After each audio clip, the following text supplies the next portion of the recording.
Welcome to the Ashish classes. बच्चों आज हम इस क्लास में बात करेंगे रिजर्व को लेके। रिजर्व कितने टाइप्स के होते हैं उसकी भी बात करेंगे और उसके ट्रीटमेंट की बात करेंगे। हमने लास्ट क्लास तक यानी डे 2 तक, आज है डे 3 क्लास।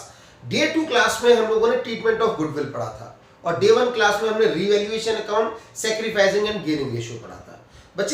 बच्चों ये एक दूसरे से लिंक्ड है, यानी आपके आने वाले क्वेश्चंस में revaluation account, treatment of goodwill, sacrificing gaining ratio और अकाउंटिंग ट्रीटमेंट ऑफ रिजर्व्स, ये सब एक साथ मिलजुल कर एक क्वेश्चन बनेगा जो कि हम न्यूमेरिकल क्लास में पढ़ेंगे, जो भी हम आगे बनाएंगे। लेकिन उससे पहले हम बात कर लेते हैं ट्रीटमेंट ऑफ रिजर्व्स की। ट्रीटमेंट ऑफ रिजर्व्स में दो रिजर्व की बात होती है। एक तो वर्कमैन कंपेंसेशन रिजर्व, यानी वर्कमैन कंपेंसेशन रिजर्व होता क्या है, कंपनी क्यों बनाती है और बनाती है तो उसका ट्रीटमेंट किस तरीके से करती है।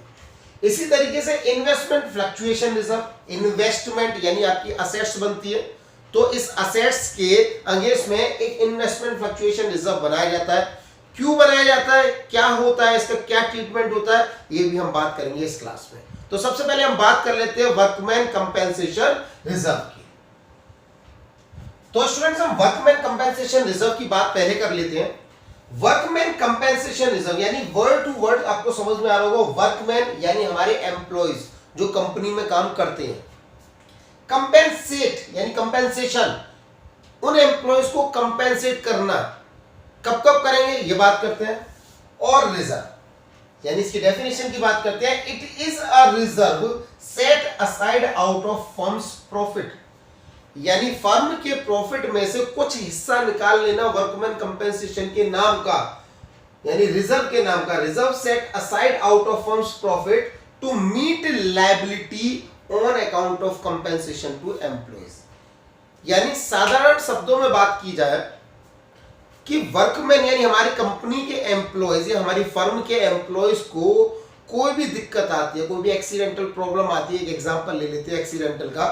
सपोज हमारी फर्म में वर्कर्स काम कर रहे हैं और उसके साथ कोई एक्सीडेंट हो जाता है, कोई मतलब कह सकते हैं कुछ दुर्घटना हो जाती है, तो उसको कंपेंसेट करने की जिम्मेदारी फर्म की होती है, क्योंकि वो ड्यूरिंग द वर्किंग आवर्स उसको कोई प्रॉब्लम हुई है और उसको कंपेंसेट करने के लिए फर्म हर साल एक वर्कमैन कंपेंसेशन रिजर्व बनाया करती है। ये तो समझ में आया होगा आपको। यानी simple, it is a reserve set aside out of firms profit, यानी प्रॉफिट के जो फर्म का प्रॉफिट होता है उससे कुछ हिस्सा अलग हटा के रख दिया जाता है रिजर्व के नाम से। क्यों? टू मीट लायबिलिटी, यानी जो भी देन बनती है, आपको जो देना है उसको मीट करने के लिए on account of compensation to workman, जो वर्कमैन को कंपेंसेट करने के लिए अराइज होती है उसको मीट करने के लिए एक पोर्शन ऑफ प्रॉफिट को अलग उठा के रख दिया जाता है। किस नाम से? वर्कमैन कंपेंसेशन रिजर्व के नाम से। अब सर ये वर्कमैन कंपेंसेशन रिजर्व होता क्या है, ये तो हमने डेफिनेशन पढ़ी। अगर हम बैलेंस शीट में देखेंगे ज्यादातर, उस बैलेंस शीट में लायबिलिटी साइड में, यानी दो साइड होती है, एक तो असेट साइड होती है और एक होती है आपकी लायबिलिटी साइड। तो आप जब असेट्स और लायबिलिटीज, तो लायबिलिटी साइड में कहीं ना कहीं WCR वर्कमैन कंपेंसेशन रिजर्व के नाम से कुछ ना कुछ अमाउंट फर्म में होगा, और अगर नहीं भी होगा तब कैसे ट्रीटमेंट होगा ये भी हम बात करते हैं। तो फिलहाल हमें इतना समझ लेना है कि वर्कमैन कंपेंसेशन रिजर्व एक लायबिलिटी होती है फर्म की, जो कि वर्कमैन को कभी भी कंपेंसेट करनी पड़ सकती है। अब इसको बेहतर समझने के लिए एक क्वेश्चन के माध्यम से सीख लेते हैं। ठीक, तो ये क्वेश्चन आप पहले ठीक से समझ लीजिए, उसके बाद इसको करना। तो देखते हैं क्वेश्चन, आपकी स्क्रीन पे रीड कर लेते हैं। A, B and C sharing profit and losses in the ratio 4:3:2, यानी ओल्ड रेशियो आपका कितना बन जाता है 4:3:2, और न्यू रेशियो यानी decides to share the future profit and losses in the ratio. Future profit and loss ratio दे रखा है, यानी ये न्यू रेशियो है आपका 2:3:4 विद इफेक्ट फ्रॉम 1 अप्रैल 2019, यानी 1 अप्रैल 2019 के बाद से ये आपका नया रेशियो रहने वाला है। तो आपके सामने an extract of this balance sheet as at 31 March 2019 is, तो आपके एक एक्सट्रैक्ट दे रखा है जिसमें लायबिलिटीज़ है और एसेट साइड दे रखी है, यानी इसका मतलब ये बैलेंस शीट का एक्सट्रैक्ट दे रखा है आपका। तो WCR आपकी लायबिलिटी होती है, इसलिए वो 90,000 आपकी कहाँ दिखा रखी है, लायबिलिटी साइड में। कुछ केस दे रखे हैं, तो हम भी केस वाइज की बात करते हैं। आपका पहला केस कह रहा है कि if no information as to claim is given, यानी अगर मैं इसकी बैलेंस शीट बना लूं, यानी बैलेंस शीट में एक साइड आपकी लायबिलिटी साइड और दूसरी साइड आपकी असेट साइड, यानी ये लायबिलिटीज़ हो जाती हैं और यहाँ असेट्स आ जाते हैं। और लायबिलिटी साइड में कहीं ना कहीं फर्म मेंटेन करके चल रही है WCR कितने का, 90,000 का। और आपको कोई भी क्लेम नहीं कह रहा है कि भाई इस साल कोई वर्कमैन से रिलेटेड कोई भी नुकसान हुआ है तो उसके लिए क्लेम लेना पड़े, तो उसके लिए कोई भी इंफॉर्मेशन नहीं है। तो हम क्या करेंगे बच्चों, ये जो WCR आपकी लायबिलिटी है यानी 90,000 की, उस लायबिलिटी को हम क्या कर देंगे, डिस्ट्रीब्यूट कर देंगे, यानी उस रिजर्व को हम डिस्ट्रीब्यूट कर देंगे पार्टनर्स में। तो आपकी इसमें एंट्री बन जाती है आपकी जर्नल एंट्री। WCR क्या होती है, लायबिलिटी, और WCR लायबिलिटी है तो इसका बैलेंस कौन सा होगा, क्रेडिट। तो हमें WCR खत्म करना है यानी बांट देना है, तो WCR को क्या कर दोगे आप, डेबिट। किन पार्टनर्स में बांट देना है, सभी पार्टनर्स, यानी कौन से पार्टनर है, to A, to B and to C। तो आपका पूरा 90,000 है और इस 90,000 को हम तीनों में बांट देंगे, किस रेशो में, 4:3:2 में। तो 40,000, 30,000 एंड 20,000। तो इस तरीके से हम बांट देंगे पूरे 90,000 को, क्योंकि हमारे पास कोई भी इंफॉर्मेशन रिगार्डिंग WCR नहीं है। तो एज ए रिजर्व यानी हमारे लिए तो फायदा ही है, प्रॉफिट ही है, तो इसलिए हम उस प्रॉफिट को पार्टनर्स में बांट देंगे। तो ये था आपका केस 1। कौन सा केस था ये, केस 1। जरा केस 2 और देख लीजिए। केस 2 में भी आपके पास साफ साफ लिखा है if there is no claim. इसका मतलब इस साल कोई भी क्लेम WCR के अंगेंस्ट नहीं है, क्योंकि वर्कमैन के लिए कोई भी नुकसान आया ही नहीं है, इस बार हुआ ही नहीं है।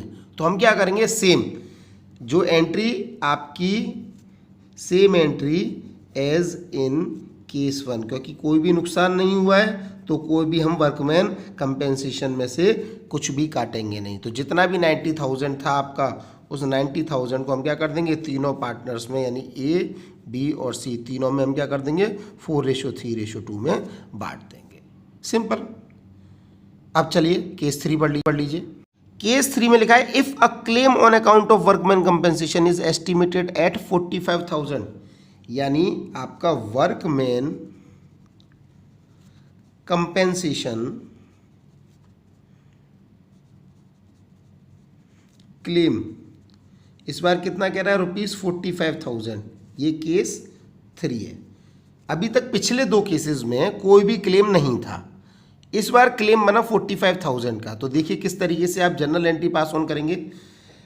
आपके पास अगर मैं बैलेंस शीट बनवा दूं सेम पिछली बार की तरह, तो उस बैलेंस शीट में आपने WCR लायबिलिटी साइड में 90,000 है लायबिलिटी साइड, और ये क्या है आपका असेट साइड। तो आप क्या करोगे, सबसे पहले WCR को ख़त्म करोगे। तो WCR सेम आप क्या कर दोगे, डेबिट। कितने का, पूरा 90,000 आपको ख़त्म करना है। मैंने बताया WCR क्या है, आपकी लायबिलिटी, और लायबिलिटी का बैलेंस क्या होता है, क्रेडिट। तो क्रेडिट को ख़त्म करने के लिए आपको क्या करना पड़ेगा, डेबिट। तो 90,000 आप डेबिट कर देंगे।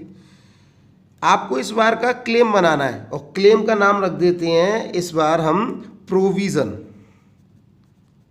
For workman compensation claim. पूरा नाम लिखेंगे, provision for workman compensation claim. इस साल कितना चाहिए आपको, 45,000 वो बनवा रहा है। कितना बनवा रहा था, 45,000, तो हमने 45,000 लिख दिया।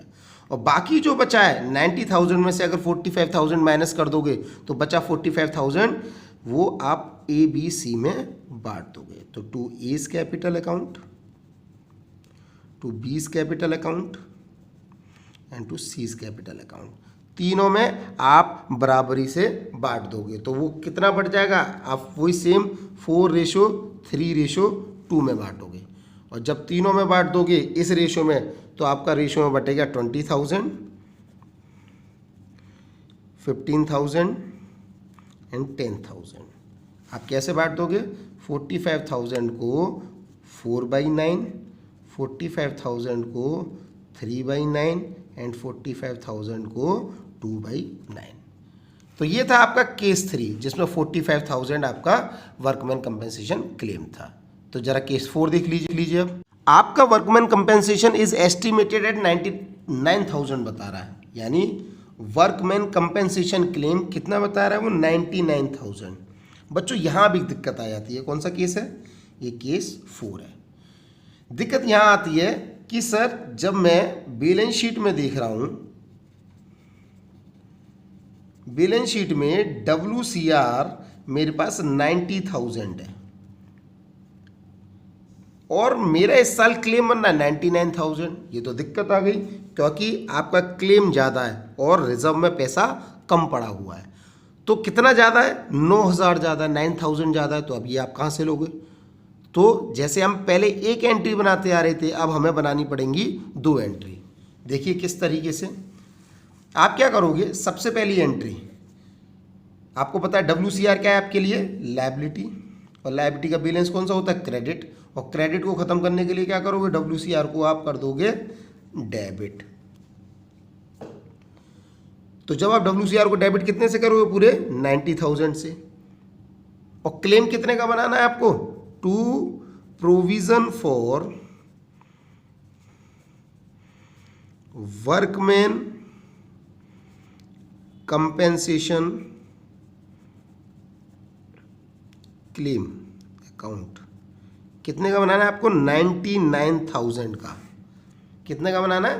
99,000। और आपके पास WCR में कितना है? 90,000। तो आप 9,000 कहाँ से लाओगे? आप लोगे रिवैल्यूएशन अकाउंट से, क्योंकि आपकी लायबिलिटी क्या हो गई? पहले थी आपके पास 90,000, अब वो रिवैल्यूड कितनी हो गई? 99,000, यानी 9,000 से वो क्या हो गई? रिवैल्यूड। तो रिवैल्यूएशन अकाउंट में आप 9,000 को पहुंचा दोगे। और उसके बाद क्या करोगे? आप इस रिवैल्यूएशन को, यानी सेकेंड एंट्री में आपका ये जो रिवैल्यूएशन है 9,000 का, वो पार्टनर से बांट दीजिए। तो रिवैल्यूएशन यहाँ पे क्या हो रहा है? डेबिट। तो आप क्या कर दीजिए? अगली एंट्री में रिवैल्यूएशन को कर दीजिए क्रेडिट। और किस में बांट दीजिए? A, B और C में। तो A is capital account, B is capital account and C is capital account. तो आपका कितना? 9,000 का था, तो 9,000 4:3:2 में 4,000, 3,000 और 2,000 आ जाएगा। किस रेशो में? 4:3:2 में। सिंपल। तो ये केस है, यानी सबसे पहले केस में कोई भी इंफॉर्मेशन नहीं थी, पहले केस में। दूसरे केस में कोई भी क्लेम नहीं था। तीसरे केस में आपका 45,000 क्लेम था, यानी WCR में तो 90,000 था, क्लेम 45 था। इसमें WCR 90,000 है बट क्लेम कितना है? 99,000। तो उसका केस बन जाता है। अब सर मान के चलिए कि आपका जितना WCR है उतना ही क्लेम बन जाए। देख लेते हैं, यही तो नेक्स्ट केस है। नेक्स्ट केस देखते हैं। 5 में आपके पास वर्कमैन कंपेंसेशन क्लेम कितना है? पूरा 90,000, यानी ये है केस 5। बैलेंस शीट में आपके पास कितना था WCR?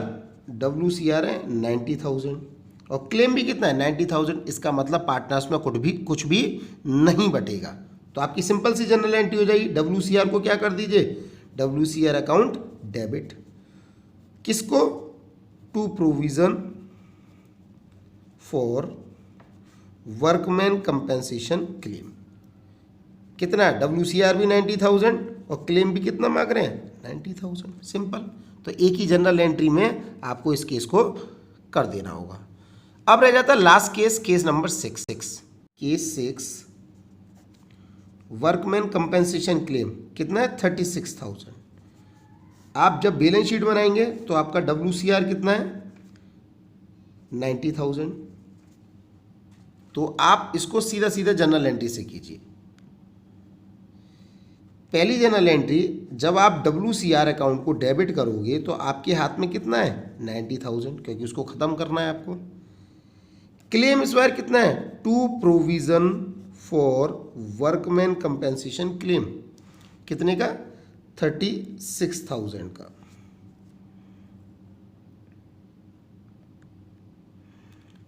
उसके बाद बाकी बचा कितना, ये 36,000, यानी 90,000 में 36,000 घटाओ तो आपका आता है 54,000।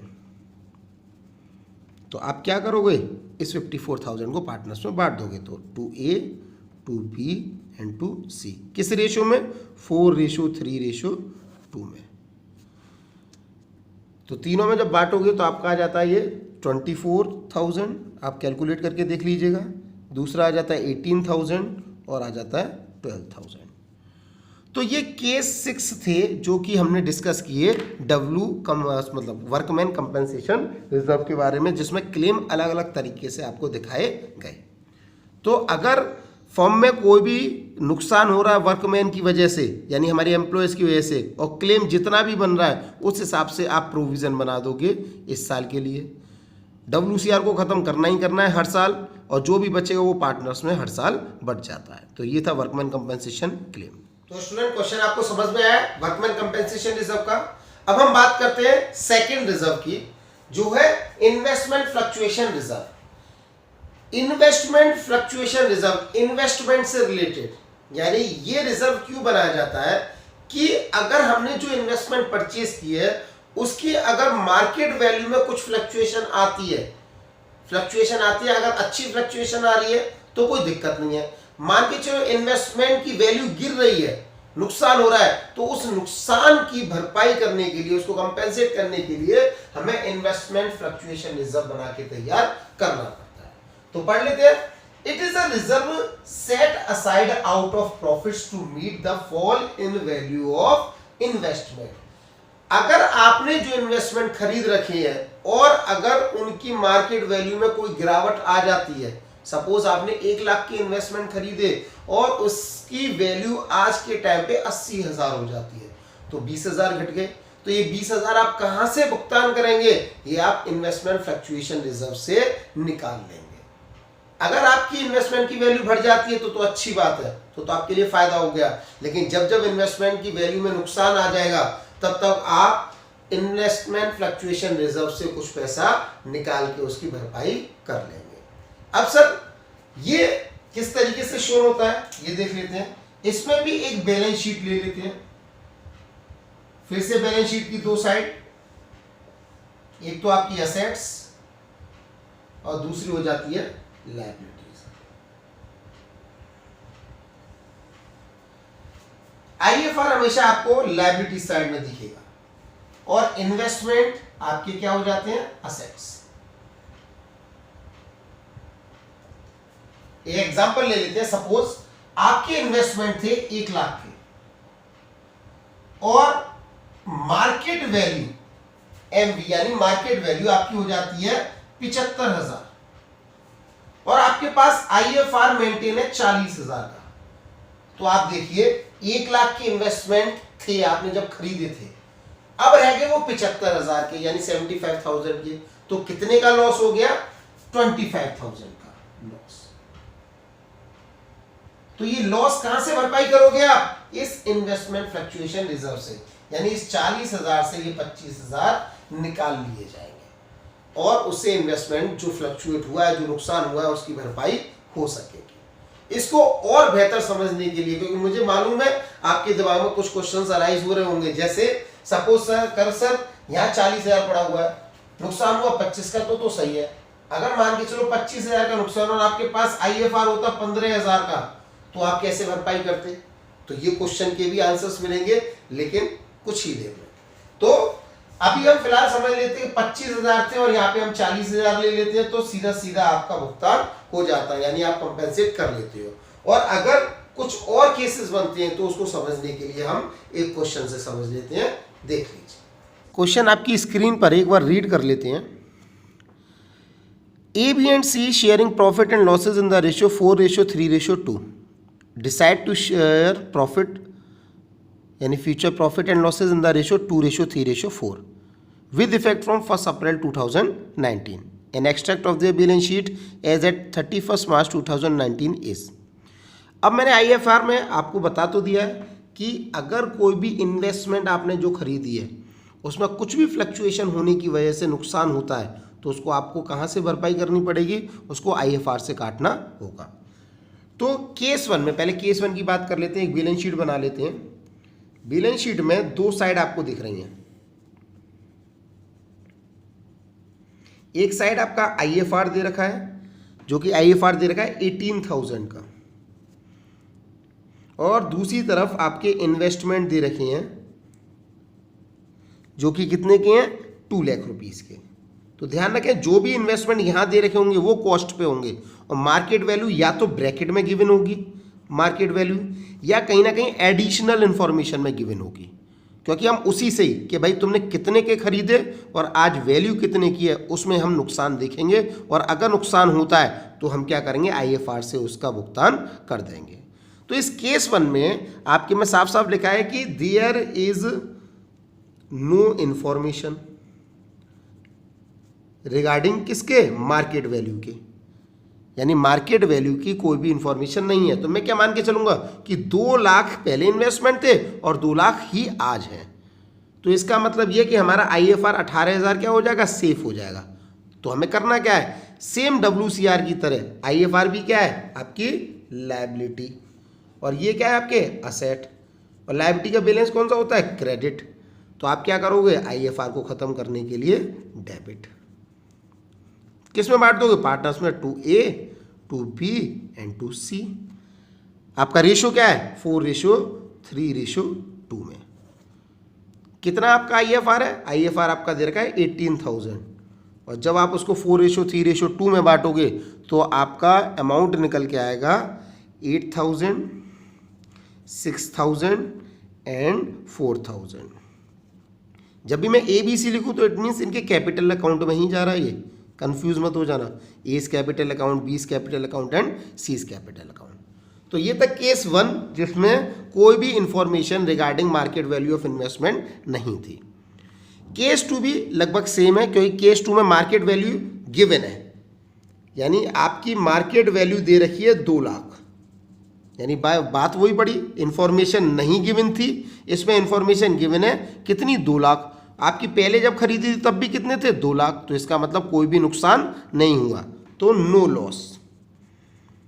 2 लाख के थे और 2 लाख के भी आज हैं, तो इसका मतलब कोई भी नुकसान नहीं है। तो आप सेम एंट्री, यही सेम एंट्री आ जाएगी, जो आपका IFR 18,000 का था वही 18,000 का IFR आप क्या कर दोगे, डेबिट, और पार्टनर्स में बांट दोगे। सेम एंट्री आपकी केस 2 में हो जाती है।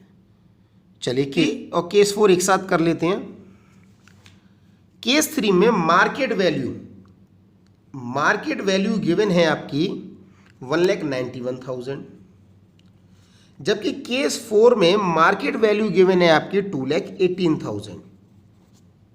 और अगर मैं बैलेंस शीट बनाऊं तो बैलेंस शीट के अंदर इस तरीके से चीज़ें गिवन है, यानी IFR आपका 18,000 और इन्वेस्टमेंट आपके 2 लाख। तो मैं दोनों ही केसेस में बात कर लेता हूँ, केस 3 में भी बात करूँगा, केस 4 में भी। आप खुद देखिए कि आपके इन्वेस्टमेंट पहले 2 लाख के थे, 2 लाख के, और अब है 1,91,000। इट मीन्स कहीं ना कहीं लॉस हुआ है। तो यहाँ आपका लॉस कितना आ जाएगा, यहाँ लॉस देखिए आपका 2 लाख माइनस 1,91,000, तो इट मीन्स कितने का हो जाता है ये आपका 9,000 का लॉस। आप कहाँ से काटोगे, IFR से, कि फिलहाल लॉस है। यहाँ पे पहले आपके 2 लाख की इन्वेस्टमेंट, अब हो गया 218, इसका मतलब यहाँ तो हो गया प्रॉफिट कितने का, 2,18,000 माइनस 2 लाख, तो ये हो जाता है 18,000 का प्रॉफिट। फर्क है, यहाँ तो आ रहा है नुकसान, तो आप IFR से काटोगे, यहाँ है प्रॉफिट पहले से ही, तो इसका मतलब IFR से काटने की जरूरत नहीं है। तो दोनों ही केसेस में हम एंट्रीज देख लेते हैं। पहले एंट्री इसकी बनाते हैं। पहली, यानी आपका IFR डेबिट होना चाहिए पूरा का पूरा कितना, 18,000, जिसमें आपका नुकसान इन्वेस्टमेंट के नाम से बुक हो जाएगा, इन्वेस्टमेंट अकाउंट। कितने का नुकसान हो गया आपका, 9,000 का, यानी आपके 18,000 का IFR था और इन्वेस्टमेंट 9,000 का लॉस हो गया, तो बाकी का बच्चा 9,000 कहाँ जाएगा, A's capital account, to B's capital account and to C's capital account. तो बाकी क्योंकि 18,000 में से जब आप माइनस कर देते हो 9,000 तो बचता कितना है, केवल 9,000। तो आप ये 9,000 तीनों में किस रेशो में, 4:3:2 में बांट दोगे। तो जब आप 9,000 को बांटोगे तो आ जाएगा 4,000, 3,000 एंड 2,000। जबकि इस केस में केस 4 में आपका प्रॉफिट था, तो आप क्या करोगे, प्रॉफिट बुक करोगे पहले। तो आप क्या कर दोगे, 18,000 का प्रॉफिट पहले बुक कर दोगे। तो आप प्रॉफिट है तो इसका मतलब जब इन्वेस्टमेंट में नुकसान हुआ तो आपने क्रेडिट किया था, फायदा हो रहा है तो इन्वेस्टमेंट को क्या कर दीजिए, डेबिट। तो इन्वेस्टमेंट अकाउंट डेबिट, और क्या क्रेडिट कर दोगे, टू रीवैल्यूएशन, क्योंकि इन्वेस्टमेंट आपकी क्या हो गई, रीवैल्यूएशन। कितने से, 18,000 का फायदा था, ये भी 18,000 का। अब आप क्या करोगे, रिवैल्यूएशन से फायदा हुआ वो भी बांट दोगे पार्टनर में, और आईएफआर आपका सेफ का सेफ रहा 18,000, वो भी आप पार्टनर्स में बांट दोगे। तो आप देखिए, आप आईएफआर तो डेबिट करोगे ही करोगे, साथ में इस रिवैल्यूएशन को जो क्रेडिट कर रखा है वो भी फायदा है तो उसको भी क्या कर दोगे आप, डेबिट। ये भी डेबिट और ये भी। आईएफआर तो आपका सेफ 18,000 है ही है, फायदा भी आपका 18,000, और किस में बांटना है, पार्टनर्स में। तो 2A, 2B एंड 2C किस रेशो में, 4:3:2 में। तो आप देख लीजिए कितना कितना आ जाएगा। 18,000 को जब आप बांटोगे 18,000 को, तो आपका यहाँ आ जाता है 16,000, यानी 18 और 18 36 होंगे, तो पूरे 36,000 को बांटना होगा आपको 4/9 में, 36,000 को बांटना होगा 3/9 में, और 36,000 को यानी 36,000 को बांटना होगा 2/9 में। तो 16,000 हो जाएगा आपका, ये 12,000 हो जाएगा, और ये आपका 8,000 हो जाएगा। तो ये सिंपल है, नुकसान है, लॉस हो रहा है आपका 9,000, तो आप आईएफआर से काट लीजिए, और जब आपको फायदा हो रहा है तो फायदे को तो आपको बांटना पड़ेगा, और आईएफआर को भी इस साल आप अपना पूरा बांट दीजिए। अब इसी तरीके से लास्ट केस नंबर 5 और देख लेते हैं। देखिए केस 5 में आपकी मार्केट वैल्यू इन्वेस्टमेंट कितनी दे रखी है, 1,73,000। यानी हमें क्या करना होगा, इसमें पहले लॉस निकालना पड़ेगा। यानी आपके इन्वेस्टमेंट पहले कितने के थे, 2 लाख के थे बैलेंस शीट में, अब मार्केट वैल्यू कितनी रह गई, 1,73,000। इट मीन्स आपका कितने का टोटल लॉस हो गया, 27,000। अब परेशानी आ जाएगी, क्यों, क्योंकि जब आप बैलेंस शीट की तरफ देखोगे तो बैलेंस शीट में आईएफआर केवल कितना है आपके पास, 18,000, लेकिन नुकसान कितने का हुआ, 27,000। तो ये 9,000 कहाँ से आना चाहिए, यानी रीवैल्यूड, इसका मतलब रिवैल्यूएशन अकाउंट से। तो देख लेंगे अभी एंट्री जब करेंगे, इन्वेस्टमेंट आपके 2 लाख के थे। तो आप देखिए सिंपल सी किस तरीके से हम एंट्रीज करेंगे इसकी, ये देख लीजिए। सबसे पहली एंट्री नंबर 1, आपके पास आईएफआर आपको डेबिट करना ही पड़ेगा, क्योंकि लायबिलिटी है पूरा कितना, 18,000 का। आपको और चाहिए 9,000, क्योंकि पूरा नुकसान कितने का है, 9,000 का है। मतलब आपकी इन्वेस्टमेंट टोटल 27,000 के गिने, तो ये लीजिए 2 इन्वेस्टमेंट पहले रिवैल्यूट कर दीजिए, आपके पूरे 27,000 का नुकसान। तो 18,000 तो आपने आईएफआर से ले लिया, बाकी किससे लोगे आप, रिवैल्यूएशन अकाउंट से। कितना, 9,000। तो इसका टोटल करोगे तो ये 27,000 आ जाएगा। अब सेकेंड एंट्री, जब आप सेकेंड एंट्री करोगे तो दूसरी एंट्री आपका रिवैल्यूएशन पहले क्या था, ये देखिए रिवैल्यूएशन आपका डेबिट था, तो इसी 9,000, क्योंकि आईएफआर तो हमारा भुगतान हो चुका, इसको तो बांटेंगे ही नहीं। अब किसको बांटेंगे, रिवैल्यूएशन डेबिट किया है तो इसको आपको क्या करना होगा, क्रेडिट कर देना होगा। तो आप क्या कर दोगे, रिवैल्यूएशन को तो क्रेडिट कर दोगे,